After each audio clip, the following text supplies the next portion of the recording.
Good morning, everyone. Good morning, viewers. I hope you're all well and dandy. What I've got on the table here. Now, somebody on the comments yesterday had a rather brilliant idea to test the servos on this, and that was to plug in the steering one, which we know works.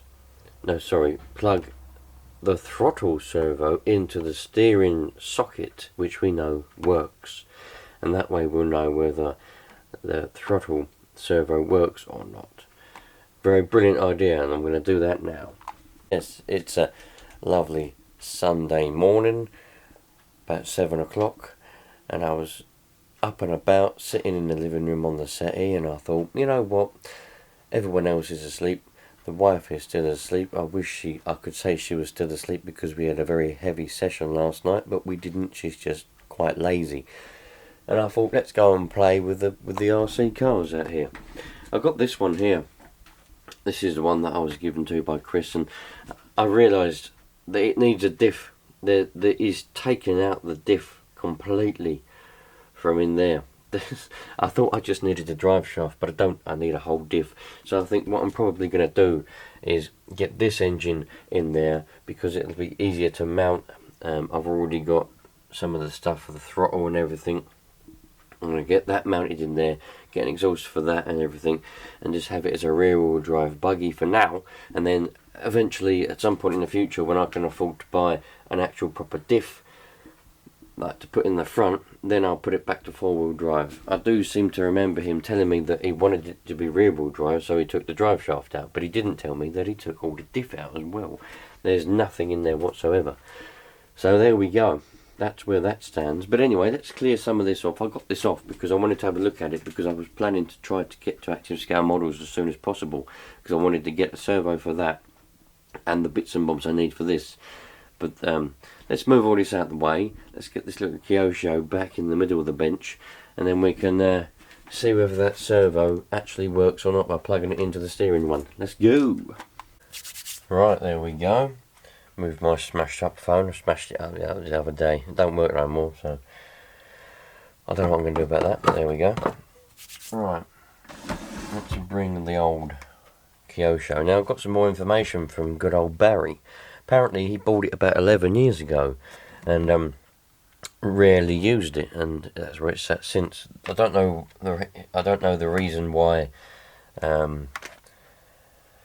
he didn't have the original transmitter and receiver for it, but it doesn't matter. I ain't bothered. He gave this to me for free, so, you know, this is an outstanding piece of equipment, as it is. And we can work out how to get the receiver to work properly together. There we go. Somebody left a message to me the other day, and they said, how come you always say you haven't got enough money to buy things? You're a YouTuber. You've got thousands of subscribers on YouTube. And I said, that might be true, but my videos only get a couple of hundred views. So, and most people who watch the videos aren't even subscribed. Not that the subscriptions matter, because subscriptions don't bring the money in, it's the views on the videos. But I only get a couple of hundred views on a video and then they stop. That's the reason why I'm not earning any money from the YouTube. Just to make that clear to you lot. You know, most people aren't subscribed, so they don't keep watching the videos I put out. They might just watch 1 or 2 here and there. And that's why I don't have any money coming in from it. So for those of you that think, well, he's a YouTuber, he's got to be rich. Very wrong. Very, very wrong indeed. Right, I don't know, let's see. I want to see if this hump pack, I know it doesn't fit in properly, but we'll see if it's got any power in it. It's an old one. It's my very first hump pack. Bought it in about 2008 or somewhere like that. Let's see. It's got power. No, it hasn't. Alright. Put this one. This is the original one. This is the one good old Barry gave me to put in here. Come with it. Right. There we go. Now we're alive. So, we know that The steering servo is this one here, and that one works. Alright, so that's on number... Oh, hold on a minute, that can't be the steering servo. That must be the steering servo. Sorry, my mistake. The steering servo is on number 6. So we'll take that out. Oh, I was right. Number 6 is the power. Number 1 is the steering servo. Oh, what have I done?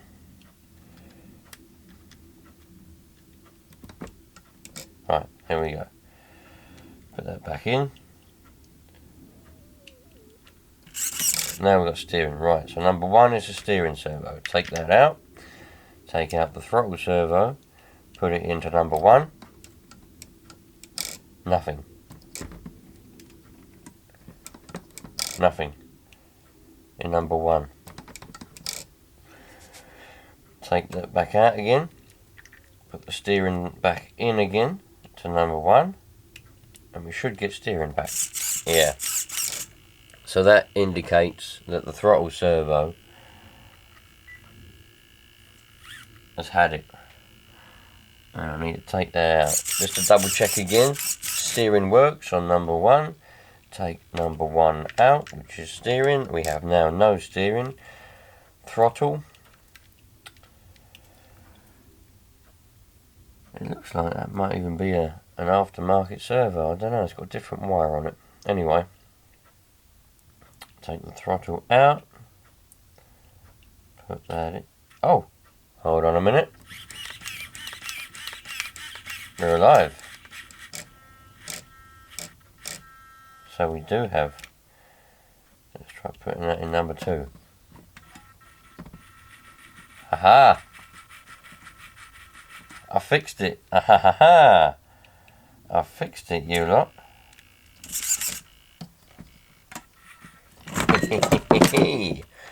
There we go. I fixed it. It's not very good. How can we get that? What channel is it on? What channel is it on? What channel is it on? Number 2. Where's number 2? How do we get number 2? Right.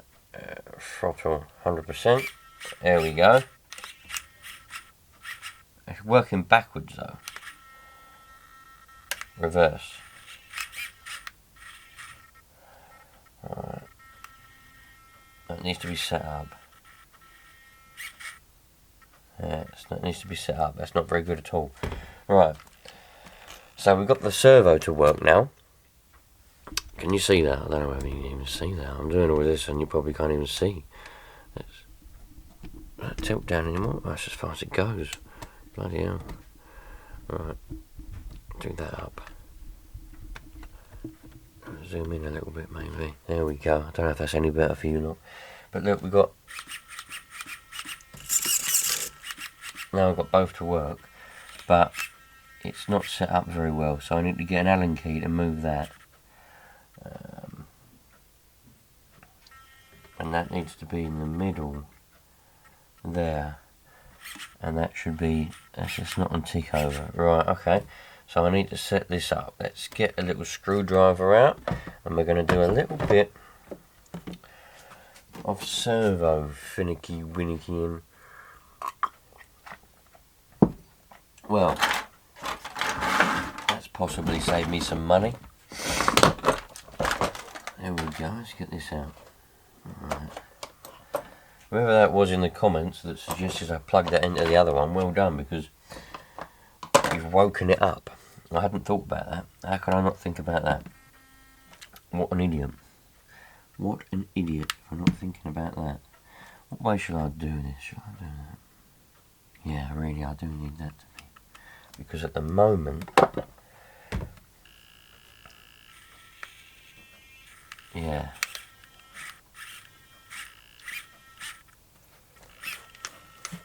So the brakes work, it's just the throttle that needs to be set up.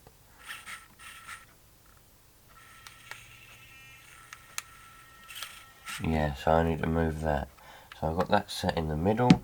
Let's undo that screw.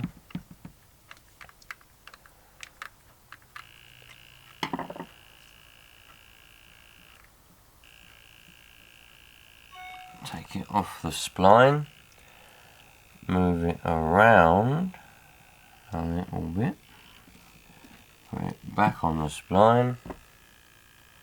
Always make sure you do the screws up when you move them on the splines, even if you're just going to test, because what will happen is, well, that's not good. The thread is now stripped inside the spline. So that may not have been as good a news as we originally thought.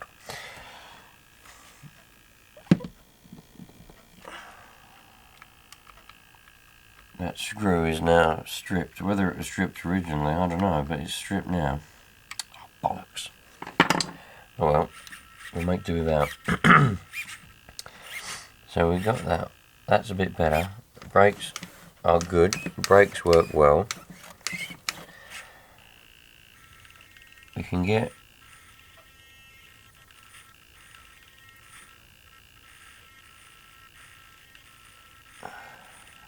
full throttle, kind of. That's a bit random having that like that. We'll have that like that. That's better. Alright, that's much better. Now we get full throttle. You probably can't even see, but now we've got full throttle. And it kind of goes back to tick over, but not very well.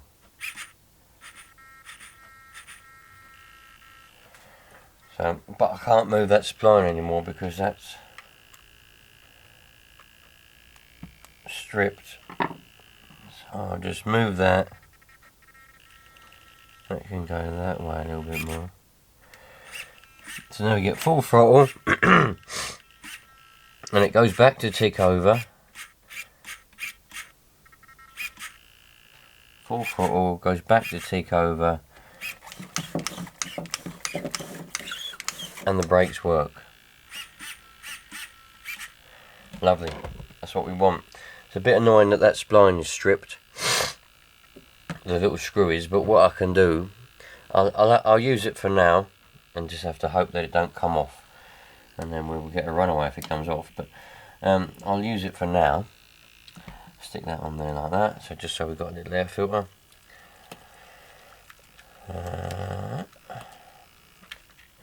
I'll use it for now, and then if I can order what I'll do, I'll put what am I going to say? If I can get the car to work nicely, that all works now. That'll be alright. That'll be alright just for testing. If it comes off, we'll get a runaway. But what can I do? I might put a little spring on the throttle. I think I've got some throttle springs somewhere. I'll put a little spring. What's that? Oh, that's the steering. Got sort of steering out as well. I'll put a little spring on the throttle, maybe. And if it comes off the spline, then at least the throttle will spring back in to tick over, and then we won't get a runaway. But what I can do is I could probably drill that out a little bit, or loads of little fine drill pieces. I could drill it out maybe, and then put another screw in there. Or I could just put some thread lock on that screw, and it might hold it in. But for now, it's on that spline. It was hard to get off anyway, so I reckon we might be all right. But just a word of advice for you lot: if you're adjusting your horns on the servo, and I've done it before, I've been there, I've got the experience doing it, trust me. You take it off and you put it back on again, and you think, I won't bother doing the screw up because I want to test it first to see where it is. And what happens is, some of them are weaker than other ones, and you put it on, you test it, you test the steering wheel, you test the throttle, and then because it's not screwed in, it pops up a little bit, and then it strips all the little teeth off your spline, and then you're fucked. So always, from my advice, from my experience, is it takes a couple of seconds. Put the horn back on, do the screw up, yeah?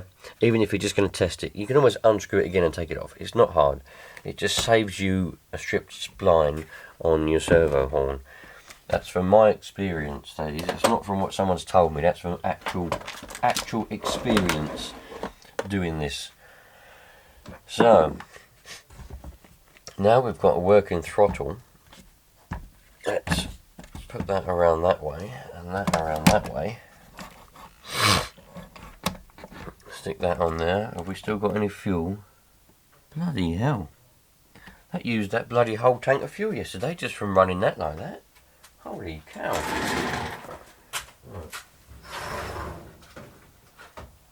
I have got somewhere, I don't know where it is, I've got some 16%, which is a bit newer, but this is 20%. I'm surprised nobody mentioned it in that other video that I made yesterday, but part of the reason why it was running a bit dicky, a bit rich, may have been because this fuel is about 10 years old, but also it's 20%, and you know, this is a very small little engine.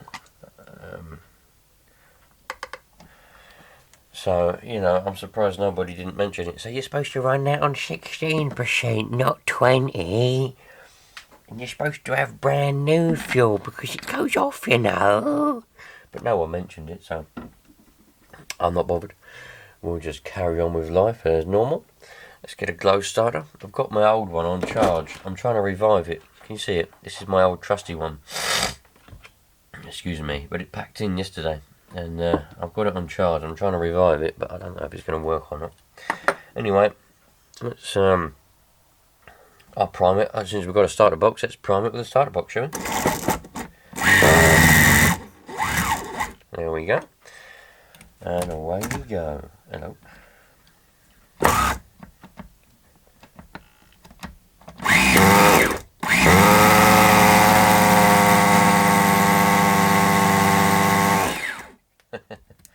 Well, we did.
Bit too low. Let's turn it up a little bit. It was a little bit too low.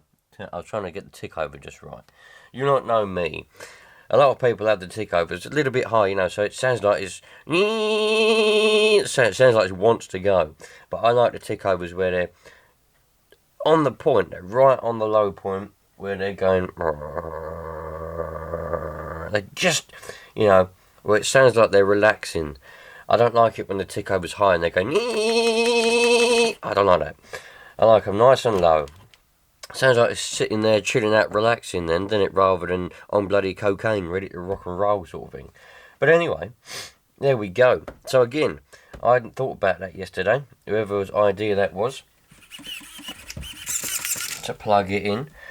That is proper good idea. So now, I can try and find a way that's got to go, really that needs to go that way round, so that that little aerial there can go in, because here we've got a little aerial tube, don't know whether you can see that. So if I put that way, I can stick the little aerial in that aerial tube, and then I can stick a tube on it, and that will go up there like that. I just need some sticky pads or something to stick that on there. I don't know whether I can't see any way that that would be mounted normally. So perhaps it's little sticky pad on there. Let's see. I wonder if I've got any sticky pads. Have I got any sticky pads? I don't know. We might be able to get that off. If I can get a sticky pad, I can take it for a little test drive then. Excuse me. I've got some Velcro here. Look. I've got a little bit of Velcro. That might work, mightn't it? Shall we use the Velcro? Let's use this.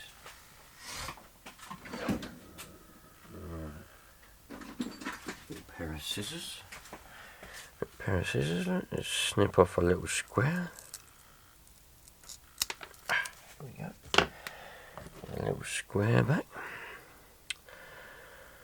Let's stick that on there.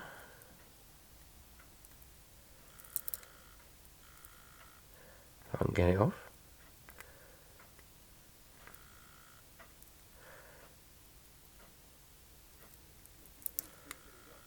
There we go. Yeah. That's going to work particularly well. It's going to have to go on the back part, isn't it? It's going to have to go there. Should have done a big bit really. The whole size of the bottom of the thing. I might have to take this little bit off and do an actual big bit of Velcro, the whole size of the thing, because this isn't flat and it's got a hole in it there. So it's not really got anything to stick to unless it's deep enough to go and stick in on the top of that steering servo. But I don't think this is particularly sticky Velcro. It's not very sticky. Let's stick that there. Yeah, I'm going to have to do a bigger bit. Definitely going to have to do a bigger bit. So get that off. Right, I'll come back when I've done a bigger bit, because otherwise you can get bored. There we go. That's not very sticky at all. I might have to glue it on perhaps, because this is going to be the permanent setup now. I could just glue it on. But anyway, that goes on there like that. Don't forget we have got that little black cover what goes on here, so that will protect it from falling out anyway. So it's not as if it's going to potentially fall out and go into the front wheel. It's just I want it to be secure so it don't bounce around too much, you know what I mean? So let's get, I wonder if this throttle tube off of this other car, I think it fit in there. No, it won't, it's too fat. Alright, I need a thinner throttle. Ah, got one. Righto. I think I've got a little skinny throttle tube on the Mini T. Let's take that off. So that's the Mini T, that is. You remember that when I was trying to get the Mini T working, but I couldn't get the servo to work. Does that throttle tube fit in it? Ah, that fits in there, lovely jubbly. It's yellow, which is not going with the colour scheme of this car, but that don't matter. So that's got to go in there, like so. There we go. Stick that down there. Look at that, you lot. I've got to replace these AA batteries for a hump pack of some description, because I don't like AA batteries in the cars anyway. I like to better charge them up. And also, more so, not so much with the 2.4. Well, as well, yeah, because if the power comes off, you've got nothing. It's not even going to have a fail-safe if a battery comes loose. So you lose everything and your car runs away. So I don't like them anyway. But I'll replace that with a hump pack at some point. I don't know when. So let's just, for testing purposes, put this down here. I've got all these wires hanging around here though, look. This isn't good. I don't want all these wires just hanging around. These have all got to go inside here. Like that. Because otherwise they just all get caught up. This must have been different. This can't have been how it's supposed to be, I don't think. Surely. Let's put, oh, for fucking bloody Jesus. Right, back in a minute. Right, it's a little bit tidier. And for those of you that are going to say, it's 2.4 gigahertz, it don't need an aerial tube because it don't need an aerial to be pointing up, it can go anywhere. Look, I like aerial tubes, they make the car look old school and characteristic, but also I'm fully aware that this probably wouldn't have had 2.4 gigahertz. 11 years ago this would have had your ordinary AM, you know, radio, 27 megahertz radio gear in it, which is why it's got the facility for an aerial tube, because the aerial would have needed an aerial tube. Right, so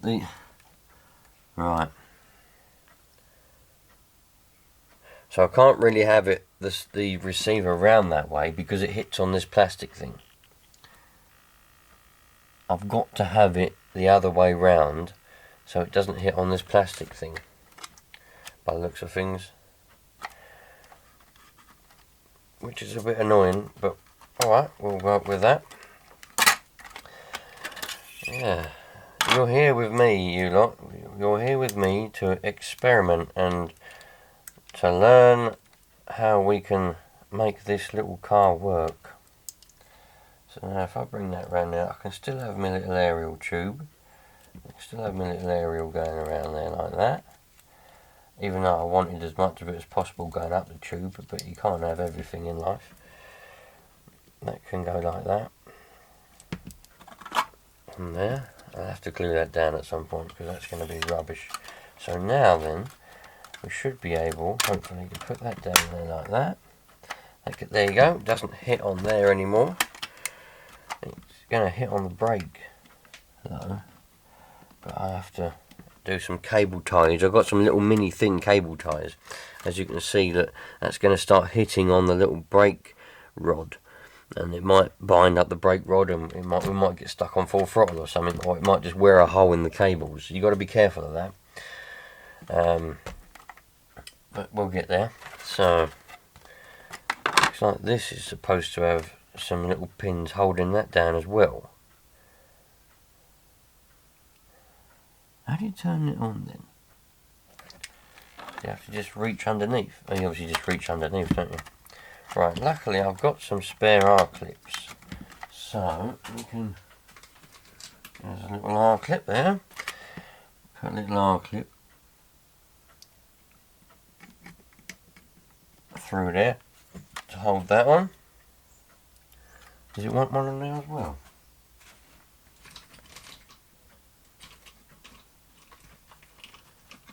I'll only put one on the back here, just for now, because all we're doing, I'm just testing at the moment. If you're getting bored on this video already, I'm just testing, I'm just putting it together, because the excitement of, you know, I get really excited, and the fact that now I've got a fully working, it just needs a blast, it needs a tune. I can't go anywhere at the moment because the time now, I've been here, and it's now 7:30 in the morning, according to that clock on the wall up there anyway. Or is it 8:30? It might even be 8:30. The clock's a bit dicky, the hour hand, the hour hand's fallen off, so you have to kind of guess. I can't afford a new clock. So, I can't really go out, I can't go down the road or anything like that. So I'm just playing around with it, but man, throttle, steering, we're well away. Look at this. This is the nuts. All I want to try and do eventually is I'm going to have a look around on the eBay, try and get, these are the original wheels that would have come on this. I want to try and get some back rear ones. Doesn't matter the condition of them, I'm not bothered on the condition, I just want them to match. I want them to be the real deal. And don't know what else this would have come with when it was new, what it would have looked like, but I've had a look on the internet to try and find some videos and bits and bobs, and there's not really a lot on these ones on there. So that wheel nut looks like it's loose, but I don't think it is. Got odd wheel nuts. So I want to try and get another set of original wheels, or at least just the two back ones. And I'm going to have a fully working, needs a tune-up, Kyosho Inferno Mini ST 09. Proper happy. Love it. Might have to set up the steering because it's a little bit wonky. It only steers more one way than it does the other way, but we'll work that out. Don't worry about that. I'm sure when I'm driving around, I'll be able to adjust that and get that set up properly. I'm gonna have to sort out, as we already discussed, I've got to sort out the spline, the screw going down the spline for the throttle servo. But I think I have got a set of somewhere. I don't know where they are. They're on this, in this shelf above here. Some throttle springs that you wrap around, and if the throttle, anything happens to the throttle, the spring overtakes everything and pulls the throttle back into tick over mode, sort of thing, and that way you don't get a runaway. So if your little coupling pops off of your throttle linkage, you don't get a runaway, whereas you would do normally, because you'd have no control. But anyway, you lot, part 2 on the Kyosho Mini Inferno ST. Proper pleased, got it all working now. The next instalment will be, as long as I can actually find somewhere to go, take it out for a little blast and give it a go. That will be the next one. Lovely job, you lot. Thanks for watching. I'll catch you on the next one. Enjoy yourselves. Yeah.